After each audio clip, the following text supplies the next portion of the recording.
नमस्कार, स्वागत है आप सभी का मेरे YouTube channel maths with Dharmesh पे। जैसे कि परसेंटेज की अब तक 8 क्लासेस हो चुकी हैं। आज है परसेंटेज क्लास नंबर 9। ठीक, पिछले वीडियोस में जो मैंने आपको क्वेश्चन कराए वो पास एंड फेल से रिलेटेड थे, उसमें उत्तीर्णांक परसेंटेज पूछा गया था। आज भी उसी बेसिस पे कुछ और सवाल मैं कराने जा रहा हूँ सेम टाइप के। उन्हें कैसे सॉल्व करेंगे कि जब कोई फेल ना हो रहा हो बल्कि पास हो रहा हो या फिर फेल हो रहा हो, तब उत्तीर्णांक परसेंटेज कैसे निकालेंगे। आज के सवाल उन बेसिस पे रहेंगे। जो बच्चे आज से जुड़े हैं उनसे ये रिक्वेस्ट है कि वो जाके पिछली वीडियोस मेरी जरूर देखें।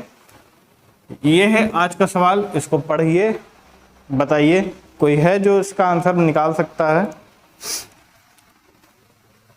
कमेंट सेक्शन में बताइए, जरूर बताइए। देखिए कैसे निकालेंगे इस क्वेश्चन को, क्या अप्रोच होगी। आप लोग निरंतर मेहनत करते रहिए, एसएससी इस बार जरूर निकलेगा, यही मेरी दुआ है आप लोगों के लिए। देखिए इस सवाल को, एक परीक्षा में एक छात्र ने कुल अंकों का 40% अंक प्राप्त किए और उत्तीर्णांक से 50 अंक अधिक लाया। देखिए उत्तीर्णांक जब भी होता है पासिंग मार्क्स यानी जब भी लिए जाते हैं या फिर पासिंग परसेंटेज आप मान लीजिए, तो कोई व्यक्ति अगर ज़्यादा अंक लेके आता है तो जितना परसेंटेज वो लेके आता है उसमें से जितने ज़्यादा नंबर वो लेके आया अगर घटा देंगे तो पासिंग मार्क्स निकल आता है। जैसे एक बच्चा मान लीजिए उसको एक परीक्षा का पासिंग मार्क्स 50% है या फिर 50 अंक है, 50 अंक मान लीजिए, और वो बच्चा किसी परीक्षा में 60% अंक लेके आया और 10 अंक उसने क्या किए, ज़्यादा लाए। तो जो 10 अंक वो ज़्यादा लेके आया है और पासिंग मार्क्स अगर 50 ही हैं तो उस 60% में जब हम 10 नंबर यानी कि कम कर देंगे तो पासिंग मार्क्स निकल आएगा। जो व्यक्ति ज़्यादा लेके आता है उसके लिए कम कर देंगे, और जो फेल हो गया है यानी 10 नंबर से अगर कोई फेल हो गया है तो उसको अगर 10 नंबर और मिल जाते तो वो पास हो जाता है, यानी कि उसके पासिंग मार्क्स आ जाते हैं। यही मैंने आपको पिछली वीडियो में भी समझाने की कोशिश की थी, इसलिए मैं कहता हूं कि जो भी मेरी वीडियोस पे नए नए बच्चे जुड़ रहे हैं वो पिछली वीडियोस जरूर देखें, उन्हें देखना ना भूलें। तो यहाँ पे देखिए 40% अंक उसने प्राप्त किए और उत्तीर्णांक से 50 अंक अधिक लाया, तो इसको पास होने के लिए 50 नंबर कम चाहिए होंगे, ये ज़्यादा लेके चला आया। अब 30% दूसरा बच्चा लाया वो भी, लेकिन क्या हुआ 20 अंक वो ज़्यादा लेके आया, 20 अंक क्या हुआ, अधिक लेकर आया। इसको पहले रफ कर देते हैं क्योंकि आज मेरे से ये फिट टेढ़ा लिख जा रहा है, इसको सीधा करते हैं। देखिए 40% माइनस 50 बराबर हो जाएगा 30% माइनस 20। ठीक, इतना समझ में आया आपको। अब ये 40% से 30% क्या हो जाएगा, घट जाएगा, बराबर -20 प्लस 50 हो जाएगा। 10% का मान आ जाएगा कितना, 30। 1% का मान कितना आ जाएगा, 3। एक चीज़ और है कि ये दो स्टेप आप ना करने के बजाय जब भी पास की बात कर रहा होगा या फिर फेल की बात कर रहा होगा तो परसेंटेज से परसेंटेज माइनस कर दीजिएगा और जो वैल्यू दी हो मार्क्स की उनको आपस में घटा दीजिएगा। आप डायरेक्ट कर सकते हैं। अगले क्वेश्चन में आपको वही दिखाऊंगा। अब यहाँ पे आपको परसेंटेज निकालना है, उत्तीर्णांक परसेंटेज प्रतिशत ज्ञात करना है, तो यहाँ पे आपको 20 नंबर की ज़रूरत है या फिर 50 नंबर की ज़रूरत है, बताइए समझ में आया। तो 50 हमें यहाँ निकालना कठिन होगा, तो हम 20 नंबर बनाने के लिए इसको 20/3 से गुणा करेंगे, ये 3 कट जाएगा। अब जो इधर कर रहे हैं वो हम इधर भी करेंगे, तो यानी कि इसको भी 20/3 से गुणा करें तो ये 20/3% बराबर हो जाएगा किसके, 20 मार्क्स के। कितने मार्क्स के बराबर हो जाएगा, 20 मार्क्स के। ये वैल्यू क्या आ जाएगी, 6.67% आएगी, बराबर 20 नंबर। अब 30% में हम क्या माइनस कर देंगे, 6.6, यानी कि 20 नंबर का वैल्यू क्या है, 6.67%, जिसका मान आ जाएगा 23.33%। यही क्या है इस सवाल का आंसर है। कोई भी डाउट हो अगर इस क्वेश्चन में तो आप मुझे कमेंट सेक्शन में ज़रूर बताइए कि सर इस क्वेश्चन को फिर से समझा दीजिए या फिर से मैं अभी समझाऊंगा। पहले आप इस क्वेश्चन का स्क्रीनशॉट ले लीजिए, जो बच्चे नोट कर रहे हैं वो नोट कर लें। बिल्कुल भी टाइम वेस्ट नहीं करेंगे, धड़ाधड़ सवाल लगाएंगे। कोर्स कंप्लीट करना है, बहुत ही स्पीड से पढ़ेंगे आगे।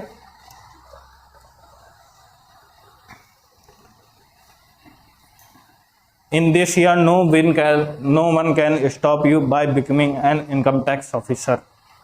आपको इस वर्ष कोई नहीं रोक सकता इनकम टैक्स ऑफिसर बनने से। आप लोग इतनी मेहनत करिए, वर्क हार्ड एंड हार्ड।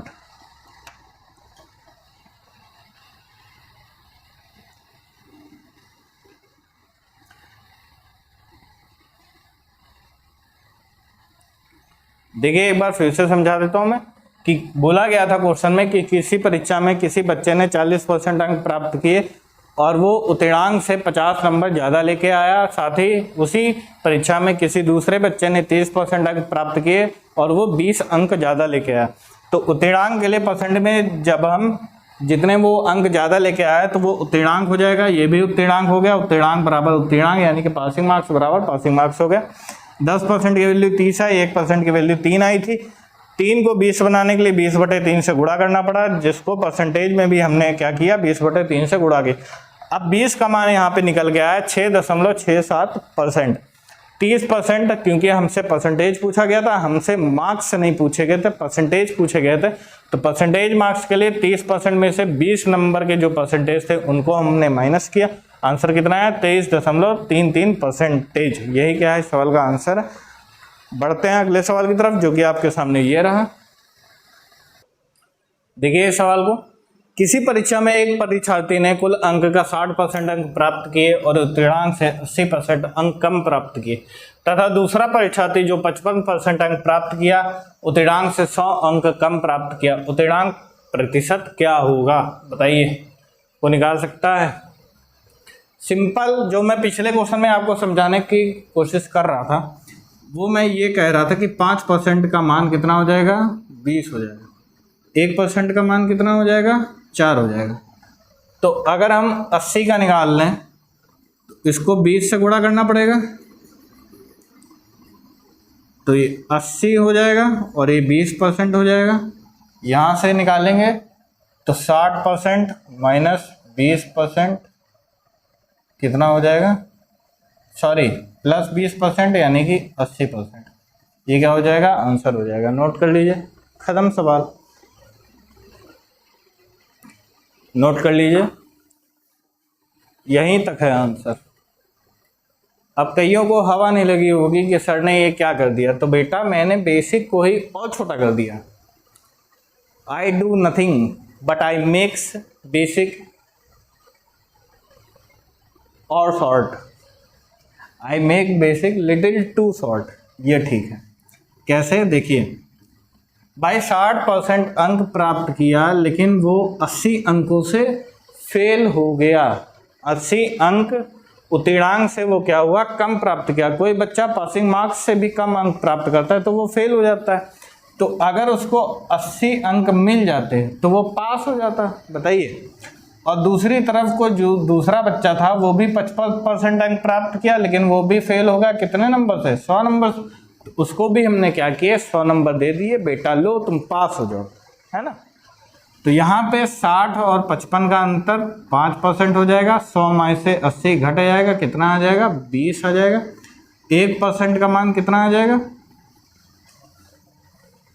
हमें नंबर का निकालना था ना, हाँ तो इसको यहीं से 4 से गुणा भी कर सकते थे, तो ये कितना हो जाएगा 20 हो जाएगा और 4 दूना 80। तो 60% में 80 का मान कितना है 20%, हम जोड़ देंगे कितना आ जाएगा 80%। यही क्या हो जाएगा आंसर हो जाएगा, ठीक। तो इसी को मैंने और छोटा कर दिया, यहीं से कर दिया, ठीक। I do nothing but I makes basic little to short to make you understand the trick. बोलिए समझ में आया, कोई दिक्कत इस क्वेश्चन में, या ऐसे किसी भी प्रकार के कोई भी क्वेश्चन में आपको समस्या आती हो तो आप कमेंट सेक्शन में ज़रूर बताइए कि सर इस क्वेश्चन में मुझे दिक्कत है, आप इनको समझा दीजिए। अपनी हर एक वीडियो में मैं यही कोशिश करता हूं कि आपको बेस्ट से बेस्ट दूँ, अपना 100% एफर्ट लगा के आपको सवाल मैं कराऊं। उनकी जो ट्रिक्स मैं बता रहा हूं, उनके जो मेथड्स बता रहा हूं, जो समझाने का तरीका है वो भी मैं बेस्ट से बेस्ट आपको दे सकूँ, ताकि आप एग्जाम में मैथ के पोर्शन में अपना बेस्ट से बेस्ट करके मेरा नाम रोशन करें। देखिए अगले सवाल जो आपके सामने ये रहा। देखिए इस सवाल को करने के लिए क्या अप्रोच हम लगाएंगे कि किसी परीक्षा में पास होने के लिए 36% अंकों की आवश्यकता है। एक छात्र जिसने 20% अंक हासिल किए 12 अंकों से फेल हो गया, उस परीक्षा का पूर्णांक क्या था। इस बार हमसे परसेंटेज नहीं पूछ रहा है, पूर्णांक पूछ रहा है, यानी कि नंबर्स पूछ रहा है कि उसका टोटल मार्क्स कितना था, ये पूछा गया। 100% की वैल्यू यानी पूछी गई है। बताइए, अब तो लगा ही लेंगे, इतने सवाल करा दिए हैं मैंने, तो अब तो आप लगा सकते हैं सवालों को। बताइए, कोई भी डाउट?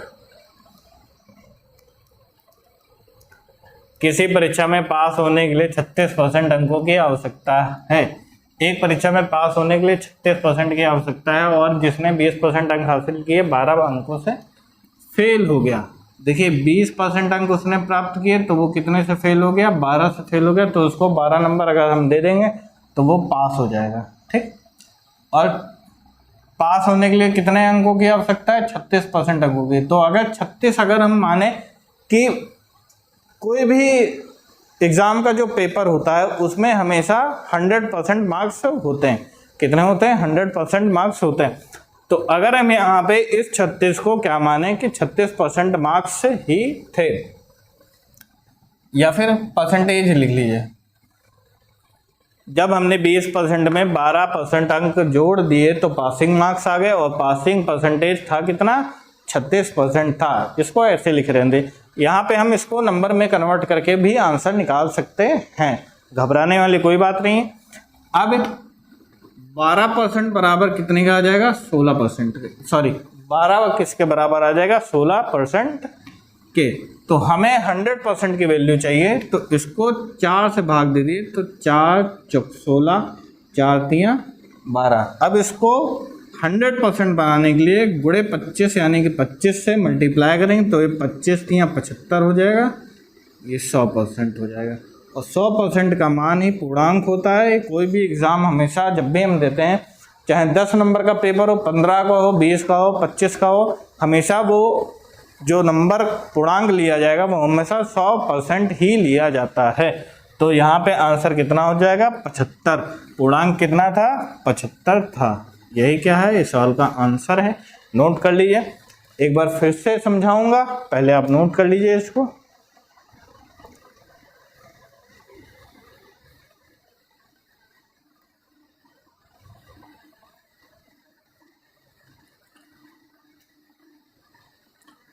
हो गया। देखिए क्या कहा जा रहा था कि किसी परीक्षा में पास होने के लिए 36% अंकों की आवश्यकता है। पासिंग परसेंटेज क्या है, 36% है। एक छात्र जिसने 20% अंक हासिल किए लेकिन वो क्या हुआ, 12 अंकों से फेल हो गया। तो अगर 20% में जब हम उसको 12 अंक दे देंगे तो वो क्या हो जाएगा, पास हो जाएगा। और जब पास हो जाएगा तो यानी कि पासिंग मार्क्स वो किसके बराबर हो जाएगा, 36% के। क्योंकि इतना पानी पी लिया है कुछ कहने को नहीं, कल क्योंकि गला कई बार अटक रहा था प्यास की वजह से ही, और आज इतना पानी पी लिया कि डकारें आने लगी पानी की। तो 20% में जब हमने 12 जोड़ा तो पासिंग मार्क्स आ गया, और पासिंग मार्क्स था कितना, 36%। दोनों आपस में क्या हो गए, बराबर हो गया। यहाँ 16% का मान क्या है, 12। हमें 100% का मान चाहिए क्योंकि पूर्णांक हमेशा अपने आप में क्या होता है, 100 होता है, जिसका मान क्या है, 75। 4% को 100% बनाने के लिए 25 से हमने गुणा किया, क्या आ गया, 75 आया आंसर इस सवाल का। नोट हो गया होगा। बढ़ते हैं अपने अगले सवाल की तरफ, जो कि आपके सामने ये रहा। देखिए बहुत ही बड़ा सवाल आपके सामने लिखा गया है, आया हुआ सवाल है, एसएससी ने इसको पूछा गया है। ठीक, एसएससी ऐसे ही सवाल देता है जिसमें नंबर क्या हो, थोड़े कठिन दे दिए जाए और लैंग्वेज टफ दे दी जाए, ताकि आपको लगाने में समय आपका ज़्यादा लगे। आंसर तो निकल ही आता है, आंसर कैसे करके आप निकाल ही लेंगे, चाहे बेसिक से, चाहे ट्रिक से, चाहे कुछ भी करके। लेकिन जो समय यानी कि समय की महत्वता होती है वो घट जाती है।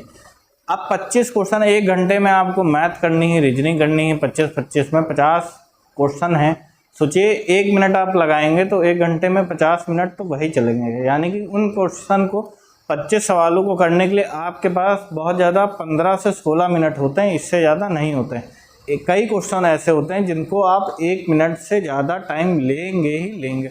अब इस क्वेश्चन को जब आप पढ़ेंगे तो 30 से 40 सेकंड आपके तो पहले इस क्वेश्चन को पढ़ने में निकल जाएंगे, चाहे जितना आप जल्दी पढ़ेंगे। कि एक परीक्षा में x प्रश्न थे, एक विद्यार्थी ने पहले 30 प्रश्नों में से 16 प्रश्न का और शेष में से 1/5 प्रश्नों का सही उत्तर दिया। यदि सभी प्रश्नों के अंक समान हो तथा उसने 25% अंक प्राप्त किए हों तो x का मान ज्ञात करिए। आप खुद जान रहे हैं कि पढ़ने में जब इतना समय लग रहा है तो इसको लगाने में तो समय लगेगा ही लगेगा। इसलिए मैं कहता हूं कि हर एक टाइप का सवाल आप लोग ज़रूर लगाइए। हर एक टाइप के सवाल मैं करा रहा हूं, इस क्वेश्चन को देख के आपको समझ में आ गया होगा कि क्यों हर एक टाइप का सवाल लगाना ज़रूरी होता है। अब ऐसे सवाल मान लीजिए मैंने करा दिए तो इस टाइप के जितने भी सवाल आने वाले होंगे या फिर जिनमें नंबर चेंज कर देगा या प्रश्न बदल देगा, लैंग्वेज चेंज कर देगा, तो उसको आप कर सकेंगे। लैंग्वेज आपके पकड़ में आ जाएगी। इससे टफ लैंग्वेज बहुत ही मुश्किल है कि एसएससी आपको दे। 30 प्रश्नों में से 16 प्रश्न का और शेष में से 1/5 प्रश्नों का। देखिए पहले तो x प्रश्न थे, उसने क्या किया, पहले 30 प्रश्नों में 16 प्रश्न का, पहले तो आप ये देखिए 16 प्रश्न का उत्तर दिया, इतना समझिए, प्लस टोटल प्रश्न x थे, उसने पहले 30 में 16 का जवाब दिया था। यहाँ पे जो बचेगा, जो टोटल मान लीजिए 100 सवाल टोटल थे, अब पहले 50 में उसने 16 का ही जवाब दिया, तो आप कहेंगे टोटल प्रश्न 100 थे, 50 पहले 50 में यानी कि 50 घट गए, उस 50 में उसने 16 का जवाब दिया। समझ में आ रहा है कि नहीं? तो उस 50 के बाद ये 16 का जवाब दिया, यानी कि 50 + 16 टोटल उसने 66 सवालों का जवाब दिया। तो ये 16 अलग है। लैंग्वेज को पकड़िए, आपकी क्या कहना चाह रहा है कि 30 प्रश्नों में से अगर मैं आपसे कहूं कि 100 प्रश्न थे, उसमें से पहले 50 में 16 का जवाब दिया उसने, तो आप कहेंगे सर 100 में से तो पहले तो 50 घटाइए, बचे सवाल 50, उन 50 में इसने 16 का जवाब दे दिया था, तो ये 16 ऐड हो जाएगा कि नहीं? और इन 50 सवालों का उसने जवाब अलग दिया होगा। 100 में से जब 50 घटाएंगे तो इन सवालों का भी उसने जवाब दिया होगा, यानी कि जो बचे 50 थे उसमें से उसने केवल 16 जवाब दिए, 34 सवाल उसने छोड़ दिए। लेकिन अब पहले 50 के बाद भी 50 सवाल बचे कि नहीं? आराम से समझेंगे, कोई जल्दबाजी नहीं करेंगे। देखिए क्या समझाने की कोशिश कर रहा हूँ। जैसे आप मानिए कि 100 सवाल थे, 100 सवाल थे, उसमें से फर्स्ट 50, पहले 50 सवालों में से उसने 16 का ही जवाब दिया, तो कितने बच गए? 34 सवाल उसके बच गए। समझ में आ रहा है कि नहीं? ठीक। अब पहले 50 के बाद भी बाद में कितने सवाल बचे होंगे? 50 बचे होंगे, यानी कि 100 में से इन 50 को घटा देंगे, इन 50 को, तो कितने बच जाएंगे? 50 बच जाएंगे कि नहीं? या फिर लिखने का तरीका आप देखिए कि पहले 50 को हटाएंगे तो 100 में पहले 50 को हमने घटा दिया। अब इन 16 सवाल का उसने जवाब दिया ही दिया, ये 16 जवाब तो ऐड ही होंगे ना। अब इसमें से पहले 50 में से 34 के तो उसने दिए ही नहीं, पहली बात तो ये, तो बच्चे 50 सवाल उस बाद के सवाल का तो उसने दिया ही कि शेष में से 1/5 का सही उत्तर दिया। तो ये जो शेष सवाल हुए, ये शेष सवाल हुए, उसने केवल यहाँ 16 सवाल का आंसर दिया पहले 50 में, 34 छोड़ दिए, शेष सवाल कितने बचे? 50 बचे। 100 में 50, शेष सवाल का 1/5, यानी फिर वो 10 सवालों का ही जवाब देगा। समझ में आया कि नहीं आया? आ गया होगा, मैं उम्मीद करता हूँ। इससे अच्छे तरीके से फिर एग्जाम्पल से कोई समझा ही नहीं सकता। No one can make you understand like that. तो इसका क्या हुआ? 1/5 प्रश्न के सही उत्तर उसने दिए। अब देखिए ये क्या हुआ, प्रश्न आया, 30 प्रश्नों में से प्रश्नों की संख्या आई। अब तथा सभी प्रश्न के अंक समान हैं, कोई भी डिफरेंस नहीं है, हर एक क्वेश्चन का जो अंक है, नंबर है, वो सेम है। तथा उसने 25% अंक प्राप्त किए। तो देखिए प्रश्न, अगर x थे 25% का मार्क्स, पहले आप देख लीजिए मान क्या हो जाएगा, 1/4 हो जाए। तो प्रश्न अगर x थे और हर एक क्वेश्चन का जो अंक था वो 1/4 उसने प्राप्त किया, तो टोटल उसने कितने प्राप्त किए होंगे, तो x गुणे 1/4, उसने 25% अंक प्राप्त किए। इसका मतलब x प्रश्न थे और 1/4 उसने अंक प्राप्त किए, तो टोटल अंक उसके कितने बने, तो x गुणे 1/4। तो यहाँ क्या हो जाएगा, x गुणे 1/4। ये टोटल सवाल उसने किए, ये टोटल नंबर उसने प्राप्त किए। समझ में आया कि नहीं, बोलिए। कोई भी डाउट यहाँ तक? बहुत अच्छे समझाएंगे, बहुत ही मजे तरीके से, आपको 100% समझ में आएगा। अब इसको सॉल्व करिए। 16 प्लस x/5 माइनस 6 हो जाएगा 30/5 बराबर x/4 हो जाएगा। 16 में से 6 गया 10 बराबर हो जाएगा x/4 माइनस x/5। इसको उधर भेजेंगे, नेगेटिव हो जाएगा, 10 बराबर हो जाएगा 20, 5x माइनस 4x। ठीक, यहाँ कर देते हैं। अब इसके बाद तो यहाँ पे 10 बराबर बचेगा x/20, x बराबर कितना आ जाएगा 200। कितने सवाल थे, नंबर ऑफ क्वेश्चंस 200। यही क्या है इस सवाल का आंसर, x का मान हमसे पूछा गया था, कितना आया 200 आया। नोट करिए पहले, फिर आपको बताते हैं कि क्या अप्रोच थी, कैसे इसको बनाया गया। नोट करिए जल्दी से।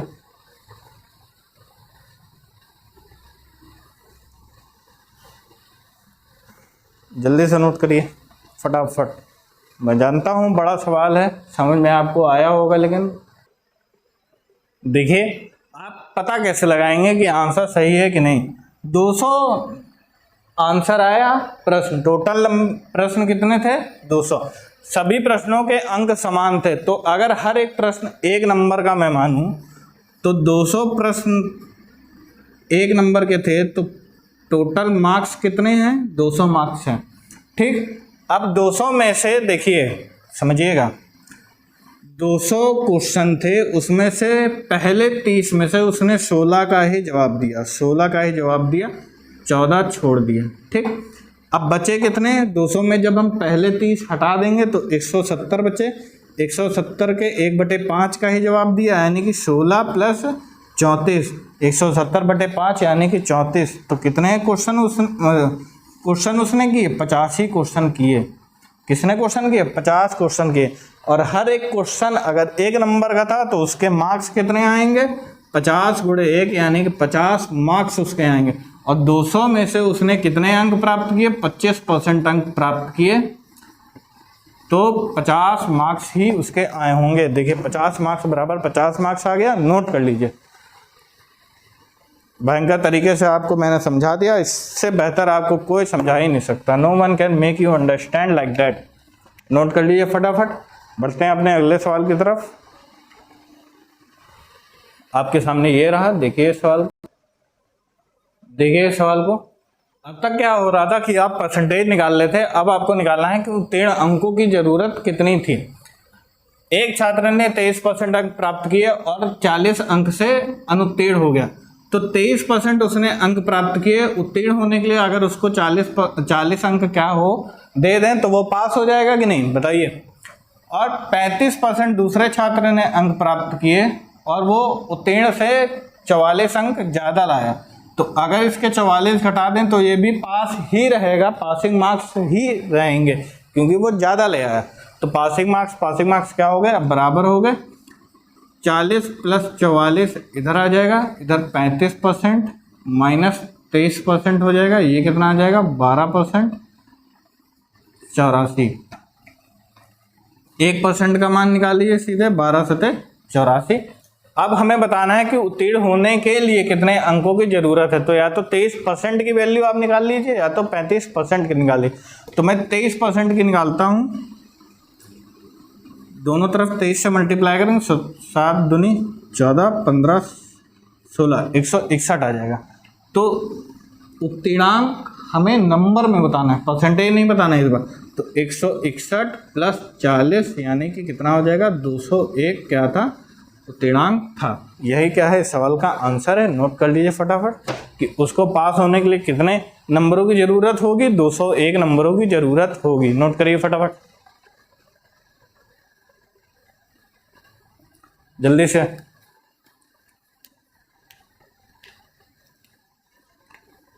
एक छात्र 23% अंक प्राप्त करता है तो 40 अंक से अनुत्तीर्ण हो गया। तो 40 अंक से अनुत्तीर्ण हुआ तो अगर उसको 40 अंक हम दे देंगे तो वो पास हो जाएगा। और दूसरा छात्र जो 35% अंक प्राप्त किया वो 40 अंक क्या हुआ, ज़्यादा लेके आया। तो अगर उसके ज़्यादा अंक को हम घटा देंगे तो पास वो भी रहेगा, उसके भी पासिंग मार्क्स ही रहेंगे। 40 में 44 जुड़ गया, 84 आ गया। 35 में 23 माइनस हो गया, 12 आ गया। 12 कम 12, 12 से 84। 23% का मान कितना आ जाएगा, 161। अब हमें बताना था अंकों की कितनी जरूरत है। तो अंक निकालने थे तो उसको कितने मार्क्स की जरूरत होगी, 201 मार्क्स की उसको जरूरत होगी। ठीक, समझ में आया कि नहीं? नोट करिए फटाफट।